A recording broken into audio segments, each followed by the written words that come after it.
So this might be a little confusing to those of you that listened to episode 9 on Monday. Episode 9 did not record. And so I am going to call this episode 9, lest we confuse everyone, since there's a missing episode now in our Daily Thunder series. But for all practical purposes, if you just look through the numbers, you're not going to see one missing. So unless you hear what I'm saying right now. So episode number 9 on Monday was a transitionary message as far as time period, where we were exiting the 20s and entering the 30s. And we are literally going to exit the 20s with a crash and a cloud of dust. The roaring 20s, where we're literally going to double our economic strength in this nation. We are tremendously successful at that time. The stock market is bloated and fat and fatter than it should be. And a lot of people are buying stocks on what's called margin, which means they are leveraging their life to get stocks. And as long as those stocks go up in value, everything goes great. But the banks are also leveraging themselves to lend money so that these people can buy stocks. So in the stock market, there's this massive bulge of value. And when it crashes in late of 1929, it is literally going to undo our nation economically. And at the time, we were the leader in the economy of the world because we had taken over that position at the in and through the process of World War I. And so when we went down, well, sort of the whole world began to crash economically. And this is going to lead to something known as the Great Depression. And the Great Depression doesn't just affect us here in America. It actually affects a lot of nations of the world. And so other nations are going to become very, very vulnerable in this time. Let me mention one of them, Germany. And in Germany, because of the disorder, because of the financial crisis, remember, they've gone through a lot of things. They just lost World War I back in 1919. The Treaty of Versailles is going to be signed. And so they've had a rough decade. And now economic troubles to boot. They really want a strong man. They are vulnerable for someone to come in with a heavy hand and just solve the problem. 1933, you're going to have Hitler arrive on the scene. And we are in a very vulnerable situation as well, where we are actually potentially vulnerable to a similar type of situation, because when you're in a crisis, you really want someone to get you out of that crisis. And you will trade in liberties, you will trade in all sorts of things to get something that just gives you stability. And so whereas Germany is going to go in a very strong direction one way, America is vulnerable to that. And so I'm going to do a quick review, because it's sort of hard for me to say, hey, if you missed the last session, which didn't record, you guys heard it, those of you in this room, so we have a little special thing that we can cherish together. But for the sake of everyone else, I'll do a quick review. So this message is called The Man I'm Not Supposed to Like. I am not going to get into it just yet, but it's sort of a fun title. A very long title, mind you. I mean, so you can just imagine what this is going to look like in the Daily Thunder podcast. Episode 1003, The Man I'm Not Supposed to Like, / Spiritual Lessons from Black and White America, 09, parentheses, Eric Ludy. It's like, wow, that is one long title. But, every now and then a long title is just, worth it, and you just want to throw one in. So this one is the one I'm throwing in. So the missing episode, it was so good we couldn't release it. No, that's not the real reason we couldn't release it. It actually didn't record properly. So we have the first 4 minutes and 20 seconds of it and nothing else. And so we decided not to release the first 4 minutes and 20 seconds, which I think was a review anyways, so that wouldn't have helped anyone. So previously on Daily Thunder, the episode you can't get now, we talked about the summer of fun in July 1929. The Roaring 20s is going to lead to such a lunacy, such a craziness, where people are flagpole sitting, they're doing their dance marathons. Some of them are even dying because they'll dance and dance and dance until they fall over. And some people even fall over dead. I mean, it is one of the weirdest seasons. The longest dance marathon was 145 days. Who can dance the longest? Well, who in their right mind wants to spend 145 days dancing? And you had to dance at least 45 minutes out of every hour with your partner. One of you has to be dancing. So the other one can sleep while the other one's dancing. I mean, it's hard for me to even comprehend how anyone could get into this, but just imagine what is happening, and this is going to spread into the Great Depression too. The dance marathon idiocy is going to continue, and one of the reasons is they're going to offer a lot of money for anyone who would do this, and people are in very bad straits financially, so they will risk everything in their life, not work, but try and win the prize, and so they will actually expend their health to try and win that prize. I mean, it's sad and very odd and intriguing at the same time. But that's the summer of fun, which is going to end with the crash, the stock market crash in August 1929. And this is going to lead to what we could call a crisis in our nation, one of the greatest crises we've ever had. Now, we've had crises. The revolution with Great Britain was a huge crisis, right? But then, and we're going to have War of 1812, we're going to have the Civil War. We have crises. It's not that we haven't faced crises. World War I is a crisis for our nation. It really is. And we had various scares in the process. This is a major thing that's going to affect every single American. You could not escape it. And the economy, with so many banks that are going to crash, what did I say on Monday? Over $7 billion worth of financial assets are going to be evaporated when these banks close. And so this is like your money just gone because of a bank having overlent to people on margin. And it's a very odd thing to experience. And that's going to lead to a 10-year crisis that we understand as the Great Depression. So we're going to go into that period over these upcoming episodes. I'm just giving a summary right now. Then in 1930, as if we didn't have enough challenge already, we're going to have a drought hit this country. It's going to especially hit the Midwest. And with gusting winds, this drought is going to create a problem that we had set ourselves up for without realizing it. And that is that we had tilled the territory of the Great Plains with an expectation that if we tilled the soil, rain would come. And it's a misnomer. It's not actually how you get rain, but just by tilling soil. In a semi-arid territory, you actually, don't usually get rain. And they had this thought that if they tilled it, rain would follow the plow. And it didn't. And that still has been proven true throughout history, that isn't how you get rain, is just by plowing the earth. And so we're going to till up the earth, and this is going to create all loose topsoil. And so when the winds start blowing in that drought, we're going to have the Dust Bowl. And this is all happening simultaneously. It's a disastrous season in American history that is covered with dust. For 10 years, we have dust flying around. I mean, tens of millions, if not hundreds of millions just of topsoil, pounds of topsoil are going to be distributed across the country, literally on barges in the Atlantic Ocean will be covered with it. Homes will be covered with silt constantly, food. A lot of people are going to become sick because of this dust problem in our country. And so that's the cloud of dust in 1930. Imagine just those 10 years. It's called the Dirty 30s. That's just tough. It's when you think about it, sounds depressing, and it's called the Great Depression. I mean, you could just imagine the emotional tenor of our nation in this time. And so there is something that is happening in this time which is going to change the course of our country. Now, if you were to hear me say that we were vulnerable and rife for an Adolf Hitler type, then you will applaud and appreciate everything that is going to happen in the 30s because we didn't go that way, but we did go with radical change, which if you're a conservative can really sort of get you riled when you think back at it. We're like, what did we do? We changed everything. We lost something that was very precious in this country. And so that's what sort of a premise for this message. So the election, November 1932. So Hoover had just been elected president before the stock market crash. So the stock market crash was, after he had been inaugurated, 7 months or so, maybe 6 months after. That's a rough way to start your presidency.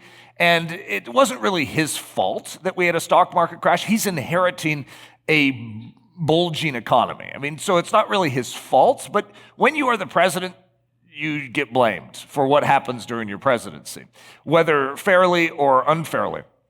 Sometimes you get credit for what happens in your presidency, whether fairly or unfairly too.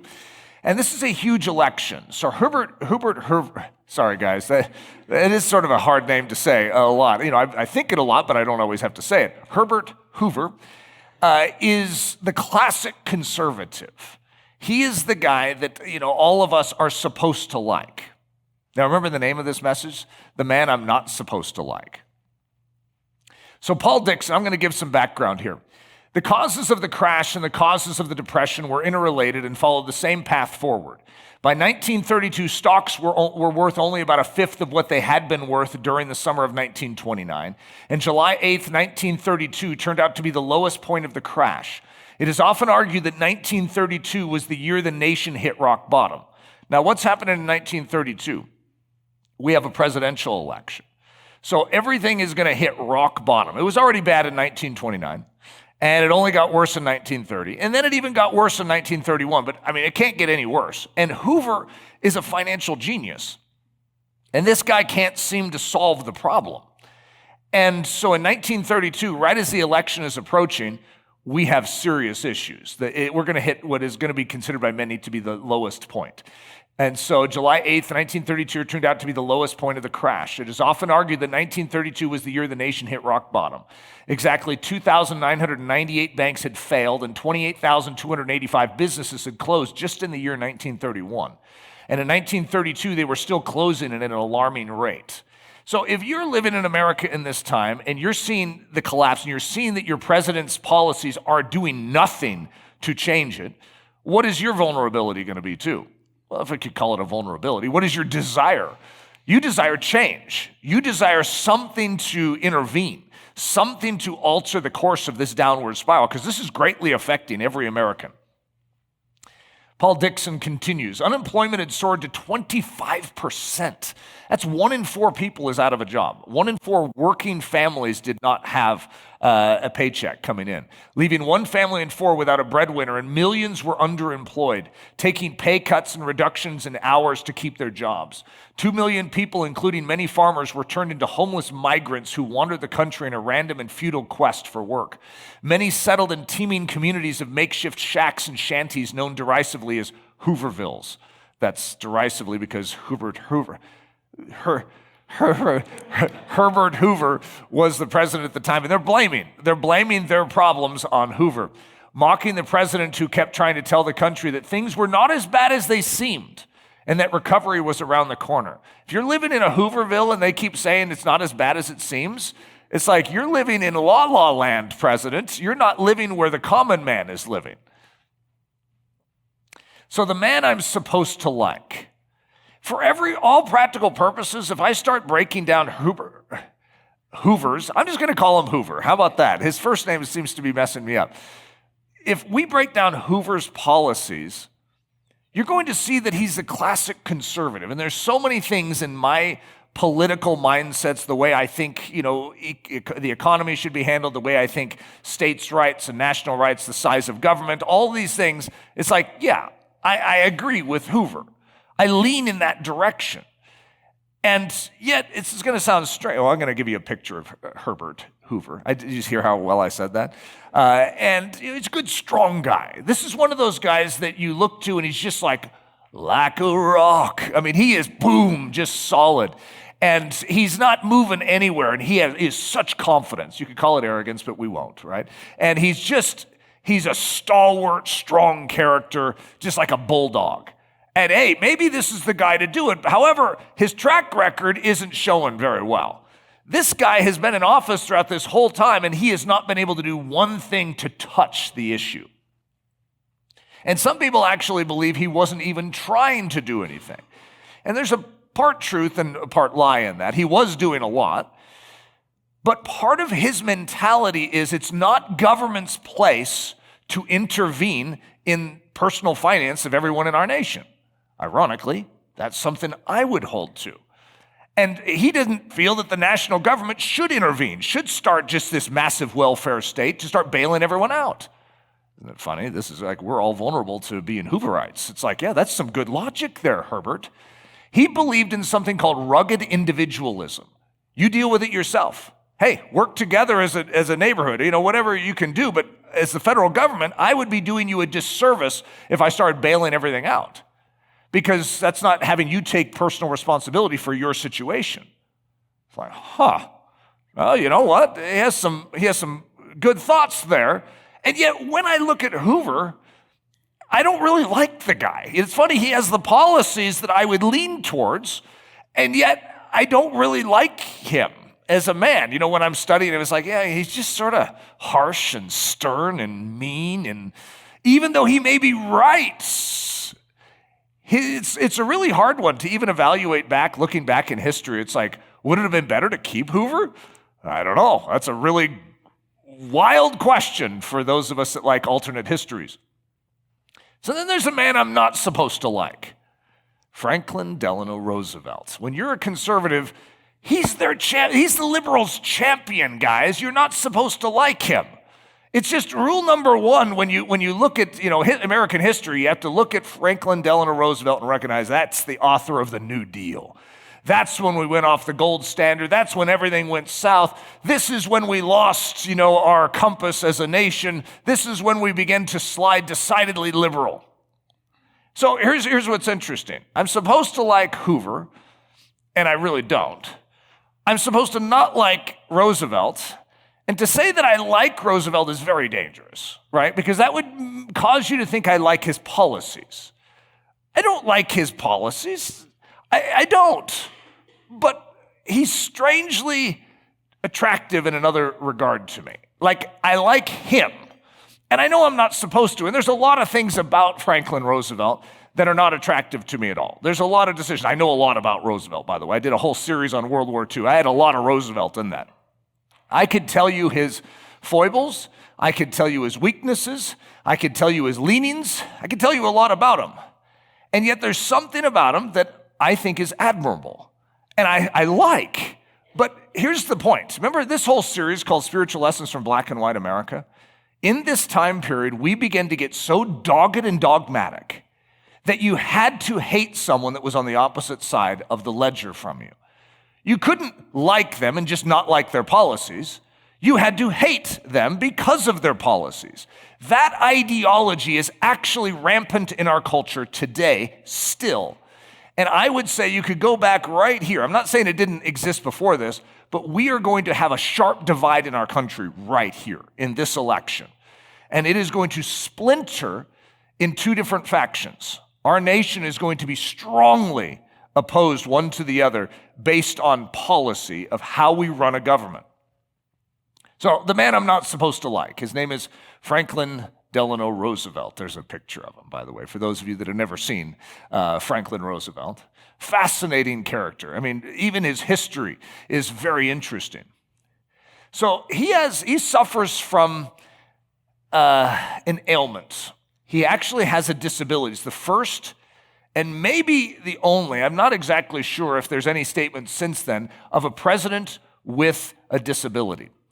This man has a disability. He didn't grow up with a disability. When he was 39, he began to contract these symptoms, which he very likely had for a while before, just they had never shown themselves. And he ends up with partial paralysis in his legs. And he is going to spend the rest of his life in a wheelchair. And at the time, I mean, look at what polio, I have it on the screen, but polio, there's another name for it, infantile paralysis. If you're going to be diagnosed with something and you're a big head honcho political machine guy, how embarrassing would it be to be diagnosed with infantile paralysis? And that's what he has, but he doesn't want anyone to know it. And so he is dealing with a tremendous, I know this sounds strange to us because of the way that many of you view disabilities is a lot healthier than the way we have in American history. But if you just think of your relationship with disabilities, it's interesting because we have a tendency to say this is normal, and anything that is not in the normal category is just odd. And we develop a different perspective towards it or a different relationship towards it. He felt that. So he comes from a very wealthy family. I mean, the Roosevelt lineage is quite impressive. Theodore Roosevelt is like a distant uncle to him, but still a mentor. They know each other well. And so we have Roosevelts in the lineage of American history already, and very wealthy, well-to-do family. He's a very athletic child. And then something at the age of 39 is going to alter the direction of his life. And it's something known as polio.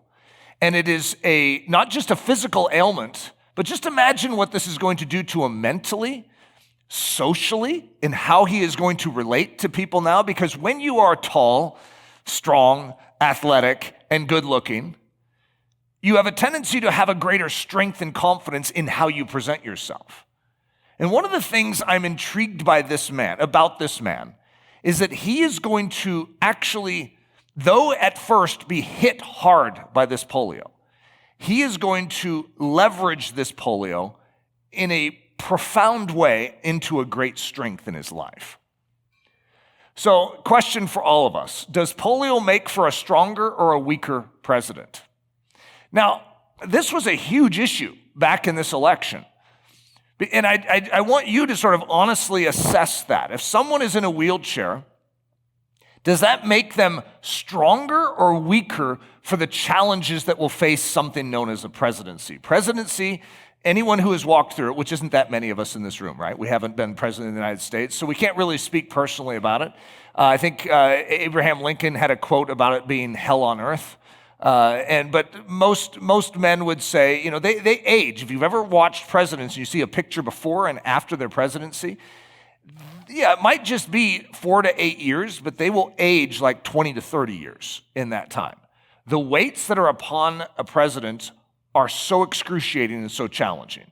And so it's reasonable to ask the question, can a man who has a disability and who is in a wheelchair actually carry such weights as that? You see, remember, this is like the beginnings of what we could call the John Wayne era. Now, we had already been in it. We just didn't have a name for it yet because John Wayne hadn't yet fully emerged in his John Wayne-ness. But John Wayne, like the Marlboro Man, is going to become a picture of something that Americans respect.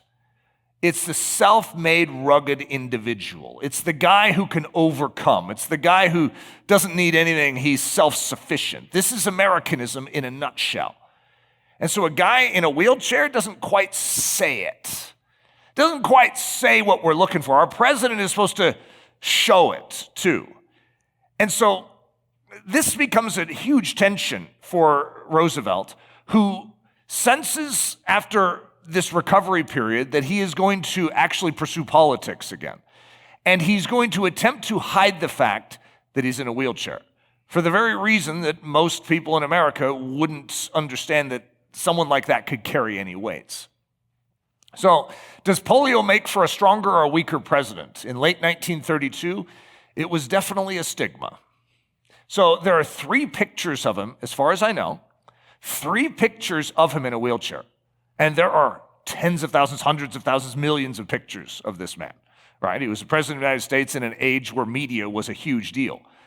There's only 3 pictures of him in a wheelchair. Isn't that fascinating? This is one of them. So you guys are looking at a pretty special picture there. Matthew Pressman, it was a Time magazine article, says, Roosevelt took great pains to hide the effects of the disease from voters, instituting a gentleman's agreement with the press that he not be photographed in ways that would highlight his disability. Amy Barish, from an article, FDR and Polio, wrote, in January 1922, FDR was fit with braces that locked in at the knee and continued the length of his leg. And by the spring of that year, he could stand with assistance. FDR made a plan that one day he would walk the length of his driveway, which was a 1/4 mile long. Although he never accomplished the task, he used it as a training procedure, working himself to the bone in hopes that he would be able to walk again if he continued exercising. This would be one of those things. If you had a movie about this, it would have it would be like one of those training montages, like Rocky, where the music is playing, and you're going to see Roosevelt doggedly determined that he is going to walk a 1/4 mile down his driveway, and he never did. But he is going to daily go after it, and you can just sort of see it in the mental picture, the movie picture in our mind. He's going to fall over, and you'll see him with agony on his face, tears streaming down. But he's going to get up, and he's going to keep going. And to me, I really like that sort of thing, because one of the things I know about leadership, though I've never led a nation, is I know how hard it is, and I know how easy it is to just sort of go into the fetal position and suck your thumb and just say, I can't handle this, I can't handle this, I can't handle this. It takes a lot to not crumple in the midst of strain and to maintain your poise and to stand firm and to say, I know my God is in control, and to actually weather those challenges without falling to pieces. And so this is, when I see something like this, I go, now that's the sort of thing that makes for a great leader. Ironically, most people would just see a man who can't walk a quarter mile. But walking a quarter mile is not actually what makes a great leader. It's a man who will keep trying to walk a quarter mile that impresses me. If he doesn't have leg strength and he can't even hardly walk even one step, and he's going to go after a quarter mile day in, day out, circle that, guys. That's something special. That will change the world. Amy Barish continues and says, due to his bright personality, FDR insisted that he be surrounded by good cheer throughout this rehab process. He was known for exercising constantly, even when he was surrounded by friends.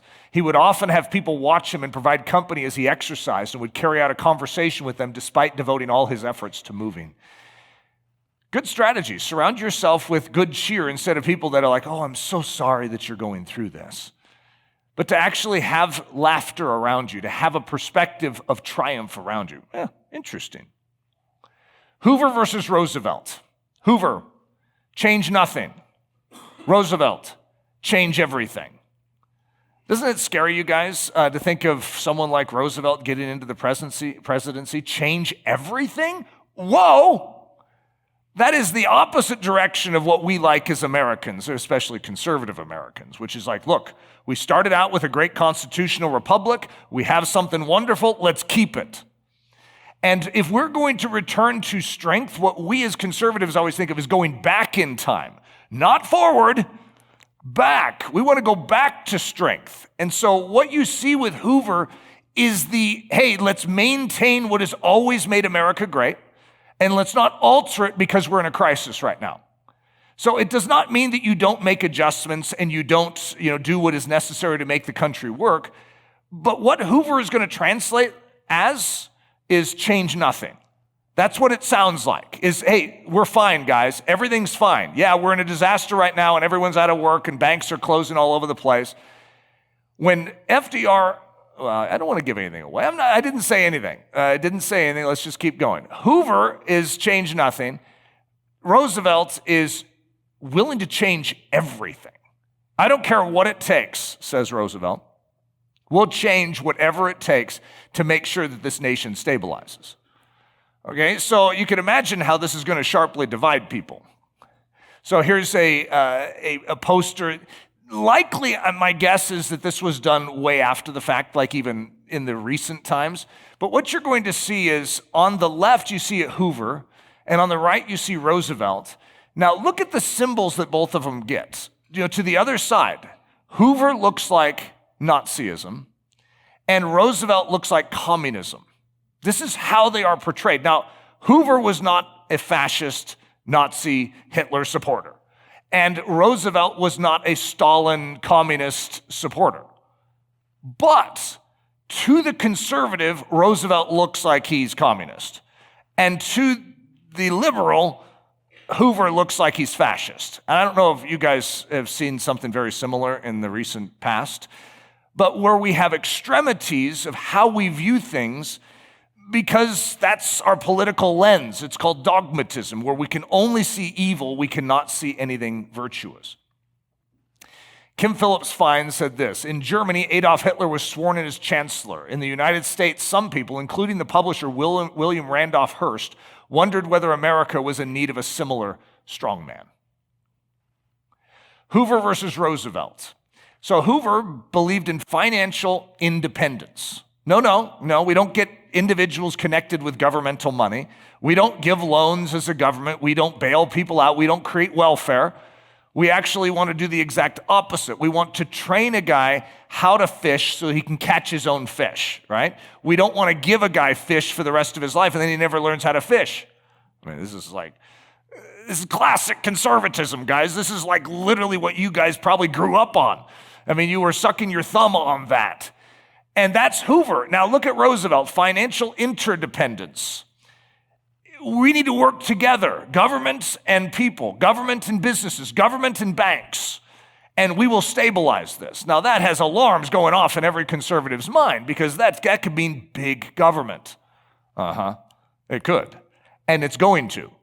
This is actually the advent of what we could call big government in America.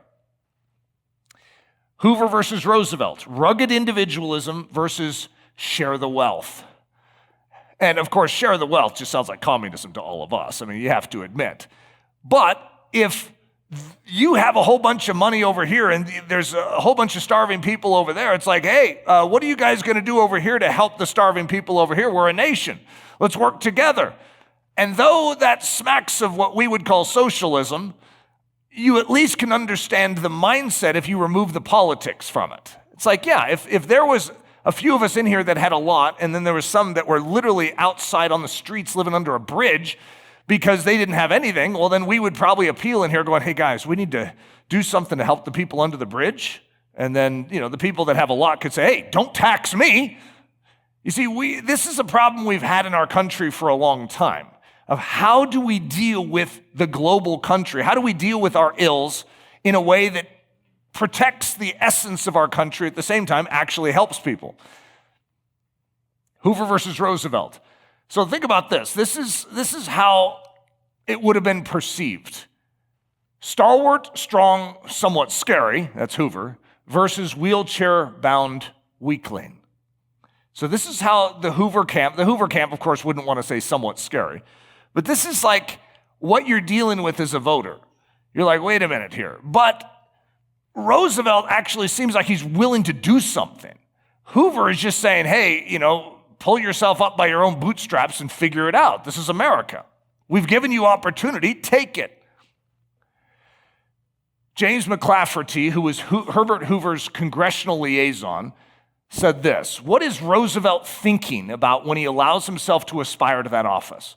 When I see a man of Hoover's physical and mental power, almost groggy from the blows that rain upon him, I cannot make myself believe otherwise than that the election of Roosevelt to the presidency would be a crime against the nation. Kim Phillips Fine said it this way: many in Hoover's circle had been eager to see their man face the New York governor in the election of 1932. So Roosevelt was the New York governor. And so in Hoover's circles, they were very eager to see Hoover against a man in a wheelchair. It's like, oh, this is slam dunk. Believing that FDR's partial paralysis rendered him obviously incapable of fulfilling the duties of the presidency. So up to this point, now you have to recognize, the way I'm presenting this, I'm a lot harder on conservatives in what we've been going through in this series than I am on the liberals. Granted, I would even acknowledge that, because part of it for me is I'm trying not to just overlook things that are wrong. I'm wanting to have the heart of Christ towards those that think different than me. That's the key for me. That's part of this series, is we have some baggage in this country, which makes it very, very difficult for us to actually see any virtue on the other side of the ledger. We can't. And like, if you see virtue, if you at all applaud, whoa, betrayal, Benedict Arnold right there. And so one of the things that really attracts me about Roosevelt, and I dealt with this in the World War II series. If you listen through it, you'll hear me go through this many times. It's like, I'm not supposed to like this guy. But I actually do. One of the reasons I like him is because Winston Churchill liked him so much. And I really like Winston Churchill. Have I mentioned that my middle name is Winston?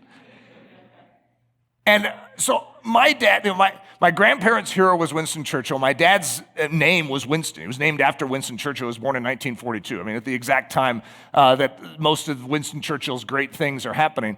And then my middle name is Winston, right? So this is like this heritage, this passed along heritage.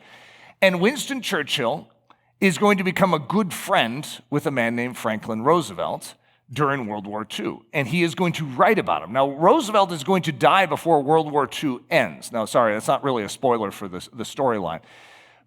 And he's going to die in a way that I'm not supportive. He's going to be having an affair down in Georgia, and he's going to be having a painting done of himself. And so I have a message called The Unfinished Portrait, which is very provocative and profound to realize this man had serious issues in his life, But there are also strength points in his life that I want to admire what should be admired. I don't want to just throw everything out because I disagree with him politically or I think, well, that should have been done differently. Super Tuesday, 1932. It wasn't even close. This is actually possibly the greatest margin of victory up to this time in history. Look at this. Now, you've seen one of these political maps, during an election. The red mark the states that Hoover is going to carry. And if you saw counties, it's even more profound, guys. All the counties throughout the country are almost all blue, okay? And even the states that Hoover's going to win, he's winning by just slight margins, like 1%. And so this is a landslide victory. But it's not just a landslide for the presidency, it's a complete overhaul of the government, which is going to change the course of American history.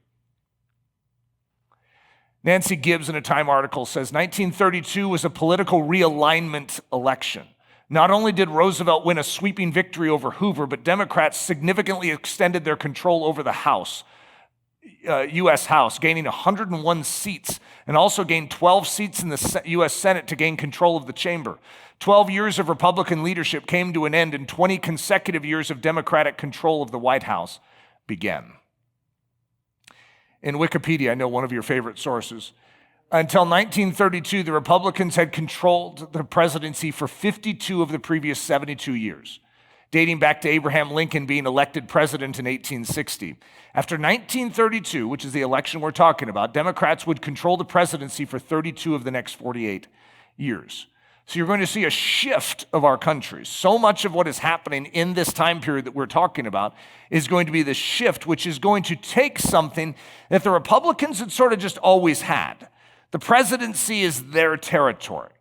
And ever since Lincoln, they had basically owned this territory. And since Woodrow Wilson blew it in his tenure, when most Americans would agree, okay, he didn't handle that well during World War I, it is going to swing strongly back to conservatism and to Republican presidency. And even though the House and the Senate might shift back and forth, the presidency was typically Republican. That was the safe way of doing it. That's how we maintain the way America has always been. And now that is all going to change. So poise and presence of mind in crisis. Roosevelt is going to come in and he is going to administer something called the New Deal. And if you're a conservative, you're not supposed to like the New Deal at all, okay? It is going to alter the social construct of our nation. It's going to alter the way the government relates with the people, and the welfare state is going to be directly linked to that. And so we could give a round of boos to it. But one thing I can say about it, if I take off my political glasses, Roosevelt, when he got in there, was just like, whatever I need to do, I'm going to do it. And a lot of what he did was considered by the Supreme Court unconstitutional, but he still did it, and then it was considered unconstitutional as he did it. I mean, everything about it is like, whoa, massive overreach. This isn't how we do it in America. But the people of America are going to at least sense that they have a president that is willing to roll up his sleeves and say, whatever I can do. Now, what I'm going to be impressed with, this guy is going to walk through 10 years as president. He's going to be voted president 4 times. I mean, that's just unprecedented, guys. That's extraordinary.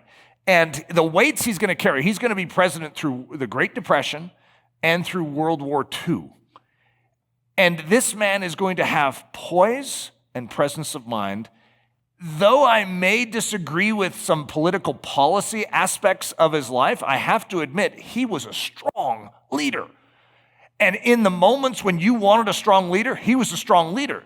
And you could say, I thought he was in a wheelchair. I know. That's his secret of strength, guys. And that's part of the whole message, is I want you to recognize what impresses me with this guy is his overcoming spirit. So you could say, where did this poise and presence of mind in crisis come from? He wasn't weaker because of polio. Surprisingly, he was far stronger because of it. All right, guys, spiritual truth time. Each of us has a polio. Each of us has an ailment. Each of us has something that could crush our life, that would be an excuse for you to give way to self-pity. Every single one of us, if you would go through your life, you could circle it and say, where's your polio? Something that you maybe didn't invite in, something that seemed to come onto you. You didn't have to be 39 when it happened. It could have been 9 when it happened. It doesn't matter the age, but we have ailments. We have things that have brought shame to our life. We have things that we wish we could get rid of. If we could get rid of something in our life, if we could change it, it might be that. That's our polio. And how we handle our polio is the essence of if our life becomes a success or a failure. If our life actually is used by God to change the world, or we subside into silence, sucking our thumb in self-pity, and we are the victim for the rest of our days. Roosevelt could have very easily been just the victim in this. What a blow to his dignity, his manhood. And he is going to retire from public life, and he is going to spend a whole season of his life just recovering and trying to get his feet back under him, no pun intended. And something is going to happen in that time that is going to cause him to get his growl back, to say, I want this to be used instead of to be used against me. I want it to be used for what I'm called to. I actually highly regard that.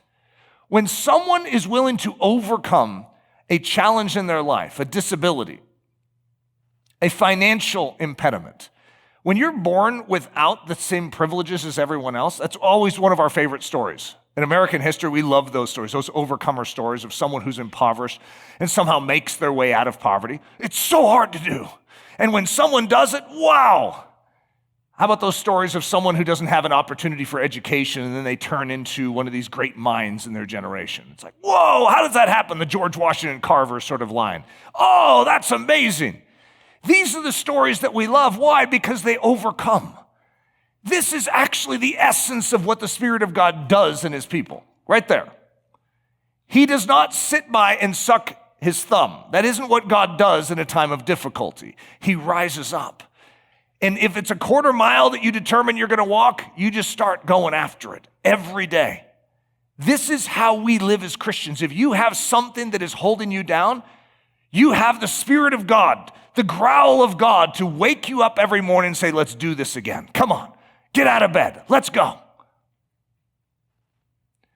2 Corinthians 12, 7 through 10 talks about this growl, this getting out of bed and recognizing that even in weakness, this is our great secret of strength. Our polio is actually our advantage. Did you just hear that? The reason you will have strength in your life is not because you have absence of difficulty. It's because that difficulty was leveraged to bring about a great strength in your life. Now, I've used this illustration many times, but it's definitely fitting for this situation, and that is weights, like in a weight room or a gym. If any of you are athletes, you know that to actually build strength, you need to encounter difficulty. You need to have strain. You need to resist. And so if I laid you down on a bench and I put a barbell on top of you and you didn't know what it was for, you're just like, oh, I got this heavy thing on my chest.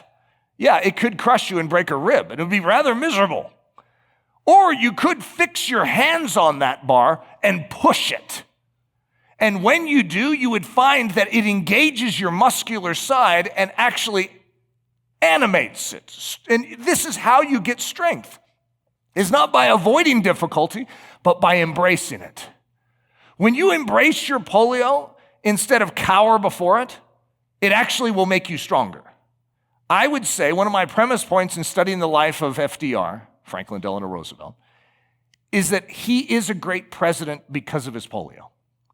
I don't know that I would be sitting here complimenting him at any level because I already don't like his policies, right? But I wouldn't be complimenting him at any level if he didn't have this that I'm describing right now, which is a direct result of him overcoming his impediment. So listen to Paul speaking about his impediment. Paul had an impediment. It's called a thorn in his flesh. Paul says, "And lest I should be exalted above measure by the abundance of the revelations, a thorn in the flesh was given to me, a messenger of Satan to buffet me, lest I be exalted above measure. Concerning this thing, this thorn, I pleaded with the Lord 3 times that it might depart from me. And he said to me, my grace is sufficient for you, for my strength is made perfect in weakness. Therefore, most gladly I will rather boast in my infirmities, that the power of Christ may rest upon me. Therefore, I take pleasure in infirmities and reproaches and needs and persecutions and distresses for Christ's sake. For when I am weak, then I am strong. So this impediment, this polio that Paul is going to encounter, is actually the secret avenue that God is saying, I give you grace when you receive that challenge.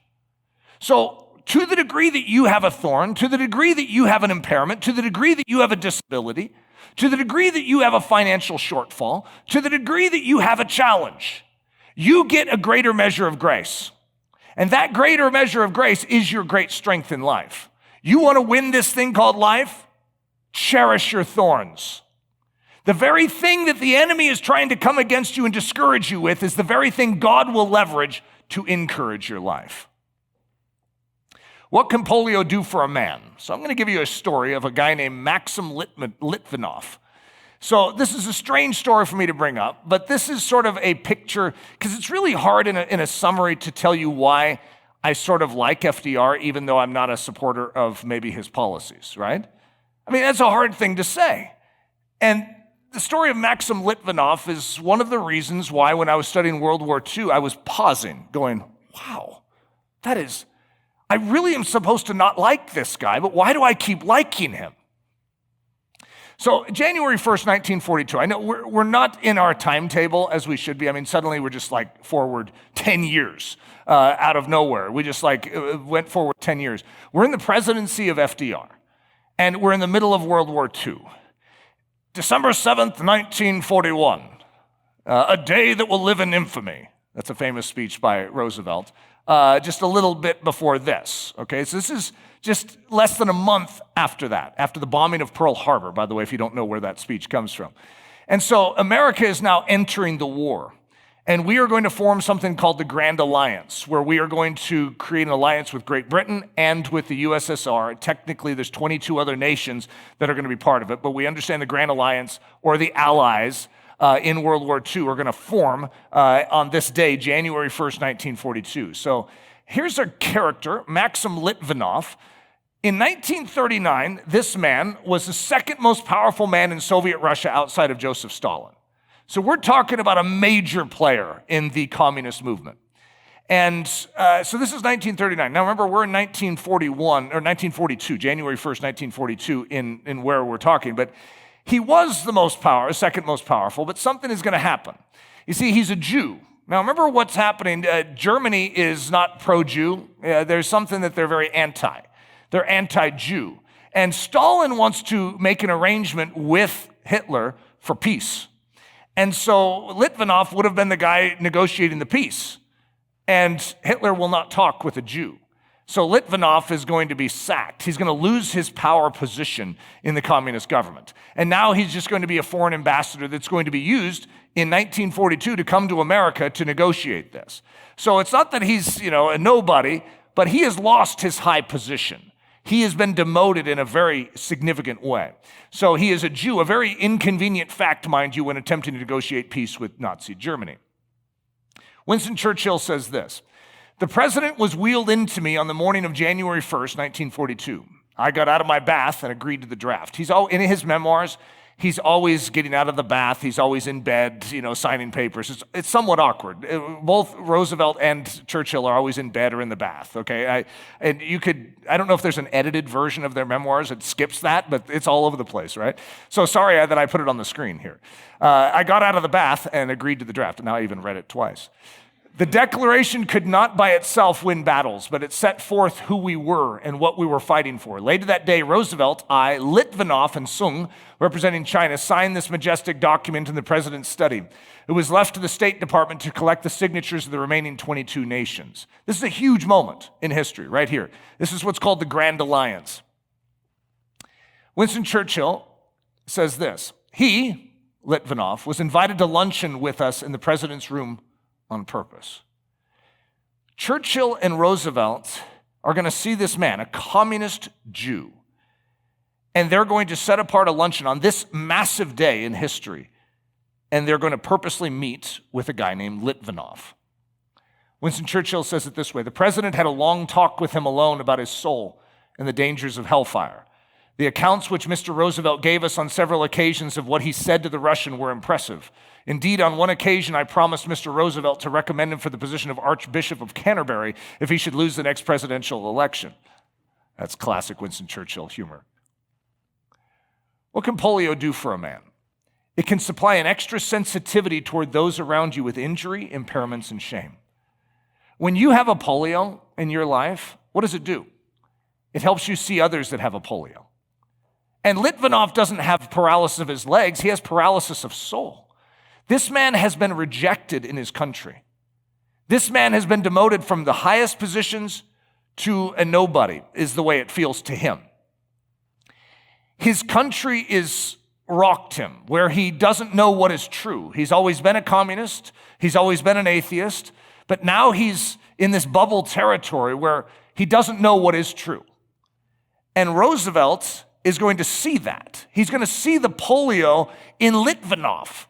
And he is going to, on this massive day in history, actually take Litvinov aside and spend a significant amount of time with him sharing. I know, this is hard for us to imagine, especially as conservatives, that a liberal would actually share the gospel with someone. You follow me? When I say this is the man I'm not supposed to like, there are reasons why I struggle. I'm like, well, but I like that. And maybe his gospel was a little more weak and limpid than it should have been. I don't know. I don't have any way of... The fact that he's even talking about hellfire is very unusual for a liberal, guys. This is shocking to me. And so you should have seen me trying to study this in World War II. I'm like, I don't even know how to swallow that one. Because Litvinov is a communist. We're not supposed to have anything to do with him. I mean, even the fact that the communists are in the Grand Alliance, you have to admit this is really hard for us historically. It's like, what are we siding with Stalin for? And yet you could say, well, to fight Hitler. Well, okay, well, I want to fight Hitler, but what are we fighting with Stalin for? It's a really good question. Litvinov. Who is Litvinov? He's a guy that you have been told to very much dislike. He's a communist, a leftist, a socialist, a Marxist. How are we doing so far? You guys starting to really curdle against this man? A friend of Lenin, a servant of Stalin. I don't know that I said anything positive in that whole list. That is a lot of bad right there. And yet Roosevelt is going to go out of his way on purpose to set aside his day on a very, very important day of his life and go after this man's soul. Litvinov, we could call him an undesirable friend. Litvinov, we could call him the soul most likely to be missed amidst the cacophony of war.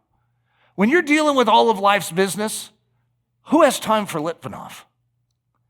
Actually, as I'm saying all this, it is so surprising to me that, first of all, I'm even putting this in my series. I mean, what am I bringing out this? Litvinov, what does he have to do with anything? What is Roosevelt? Why are we talking about him? And yet, the reason is we are inclined and have been trained to dislike anyone who is of a different orientation than we are. And I would like us to actually nip that in the bud and deal with it. It is not saying that you should vote for Roosevelt. That isn't the point. It isn't saying that you should overlook the fact, hey, that guy had an affair. This guy trucked in a whole bunch of junk into our country. I mean, I'm not going to argue that there are definite mishaps in the process and definite lapses of judgment and things that shouldn't have been done in our country. I get that. Litvinov, the symbol of the one that Jesus never overlooks. Jesus is going to go out of his way talking about a lost sheep, a lost coin, a lost son. And even though that lost son is going to get embroiled in pig slop, the father still longs for him to come home. And there's something there that is very, very important for us not to forget in our American history. That we have stopped longing for those that are opposed, those that have gotten themselves in pig slop to come home. Litvinov, listen to what he's described as. He is the communist Jew. Can you think of a worse description in the midst of World War II? You know that the number one target of Hitler was the communist Jew. That's actually what he was after more than anything else. So it's the very thing Hitler was laboring with fiery vengeance to exterminate from this earth. And yet, if you were to think about it in history, that isn't a very good combination. I mean, you in here, you love the Jews, right? But the communist Jew? Guys, that's a little much to ask us to love the communist Jew or to spend any time going after the communist Jew. Communist Jew deserves what he gets. Or at least that's what we've said. The communist Jew, the very thing Roosevelt and Churchill are seeking to win for Christ. What an odd turn of story. We weren't expecting that. Polio robs, yes. When polio comes into your life, it robs. The enemy comes to seek, he comes to steal, to kill, and to destroy. That's what he comes to do. He is a ravager. But our God will turn what the enemy is meaning to harm us into a profound picture of his glory. He takes all things and turns them and means them for good in our life when we're called according to his purpose. This is his way, that even though the enemy might use it to destroy us, God uses it to build us. So polio robs, yes, but in that theft, there is a heavenly supply given to the soul that is much greater than that which has been taken away. You can rejoice anytime you're robbed from, because God restores what the locust eats. And when he restores, it's not 1 for 1. It's like 4 for 1, 10 for 1, 100 for 1. God's restoration package is totally ridiculous, truly. Just imagine if you were stolen from and you rejoiced. And someone could say, why are you rejoicing? Because I know that God is going to restore this unto me in a greater measure. It'd be like the ultimate investment campaign. You'd almost want to stick your money out on the corner of your counter, and put a sign, say, crooks, please come in, I have money on the counter. Why? Because you would know that when something is taken, you get 4 times more. It's like, there's no investment campaign out there that could match that. Our lives are not victims.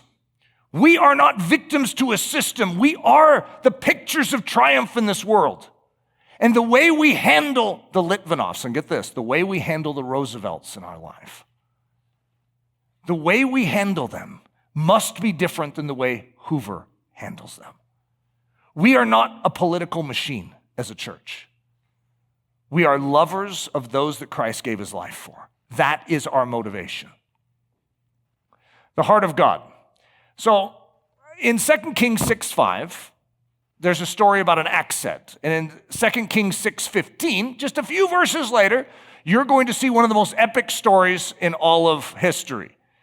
So this one prophet's like working with an axe to build this little prophet's house, and the axe head goes flying off, and the character goes, alas, master, speaking to Elisha, it was borrowed. And to be honest, we were to look at the story and be like, who cares? Just save up money and buy him a new one. Literally, that would be a reasonable response, but Elisha is going to throw a stick in the water and it's going to cause that axe head to float. Of course, a picture of the work of the cross, that the cross will even address the smallest things in our life. And then 10 verses later, you have one of the most epic scenes where the Assyrian army is surrounding Elisha and his servant. And the servant says, alas, master, what shall we do? And he says, Lord, open my servant's eyes that he would see. There's a mountains full of horses and chariots of fire all around. And Elisha, with one word, blinds the entire Syrian army. Extraordinary stories, right? 10 verses apart. And then the same is true in our life. God wants to do big things in our life, but in the process of doing big things, he doesn't want us to overlook the axe heads. He doesn't want us to miss the small things. In the midst of the grand alliance, Roosevelt is going to be caring for the soul of Maxim Litvinov, one who would be deemed the arch nemesis of America. Truly, the communists are not a friend. We'll work with them to stop Hitler, but they're not our friends. And yet, this is who Roosevelt's going to pursue. So the reason I say all of this is to create the understanding as we go through this series. I truly am not trying to just be conservative or liberal. I want to be Jesus. And I want to see history through the lens that he would want me to see it, or that we should be seeing it. That we may not agree with different things that are happening in the world, or even with what's taking place in different politics, but don't hate the person. Go after the person. How many of us spend time praying for the souls of those that are having designs against us as the Church of Jesus Christ? But that's what Jesus does. So the axe head is like Litvinov, and the horses and chariots are like the Grand Alliance. God sees this one man's soul in the midst of this worldwide crisis. Here's how we're going to finish. There are a whole bunch of people out there that you are being told to dislike. And here's my conclusion. You could love them instead. I don't want us to fall for this. It is a movement against us as a church in this country to politicize our thinking, as opposed to looking at people as a child of God. I don't want to be evaluated based on my political stances. I mean, that's not the way I want God to view me. I want him to view me as a man who believes in him, who trusts him. And that is the core of how God relates to me. Well, I want to have a similar lens, and I want to have that graciousness flow out of me. Father, teach us how to love those that are unlovely in the natural sense. Teach us how to love those that you love with your love, for your glory, for your honor, and for your praise. It's in the precious name we pray. Amen.